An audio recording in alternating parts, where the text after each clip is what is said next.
Hello, people from around the world. There's an issue we'd like to unfurl. There's been back-to-back attacks of people that appear black. Before you start assuming and hunching your backs, we would like to take some time and show you the facts. I would like you to meet Oscar Grant. Oscar Grant was only 2 hours into the new year 2009 when he was fatally shot, laying face down and handcuffed. The BART officer shortly resigned and pleaded not guilty to second-degree murder and involuntary manslaughter. November 5th, 2010, the BART officer was found guilty of involuntary manslaughter and sentenced to 2 years in prison. With time served, he only spent 6 months behind bars in Los Angeles County Jail and was released and now on probation. The city of Oakland still felt justice wasn't served. And there's actually a movie called Fruitvale Station starring Michael B. Jordan out.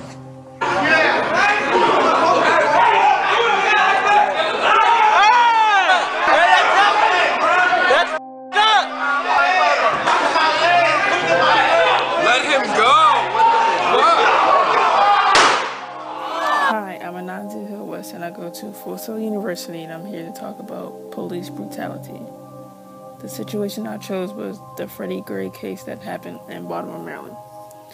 On April 19, 2015, Freddie Gray was mysteriously killed by policemen. Freddie Gray was arrested in West Baltimore on April 12th for an unknown reason. That day, Freddie Gray was arrested. He ended up having complications walking.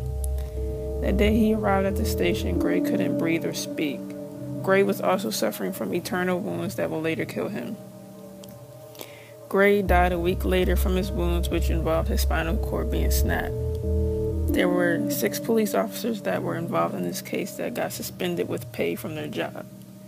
Their names were Lieutenant Brian Rice, Sergeant Alicia White, Officer Caesar Goodson, Officer William Porter, Officer Garrett Miller, and Officer Edward Nero. The question that still remains unanswered is, how did the spinal cord get broken? What was the reason of his arrest, and what happened inside the Rough Ride van? How I feel about police brutality is it's uncalled for. There are too many black lives being taken for no reason, and then we don't get justice as it is. How I feel about this case is we need answers. I know for a fact that you can't just wake up and break your own spinal cord. It doesn't work that way. I feel that everyone should be treated equally no matter what color you are or what job you have. On Tuesday, September 25th, 2014, 14-year-old Cameron Tillerman was shot and killed by Terrebonne Parish Sheriff's officers as they were attempting to investigate reports of a burglary in an abandoned house. Witnesses report that a group of men were burglarizing a residence in their neighborhood.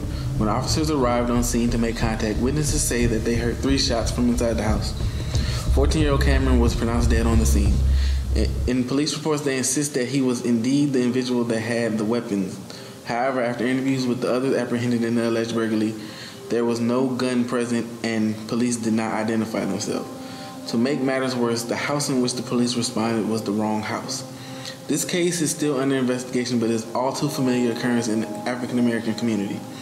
Neighbors in the community have voiced outrage to the mistreatment police officials have had on many of the African American citizens in the city and spoke on the growing tension between the police and the community.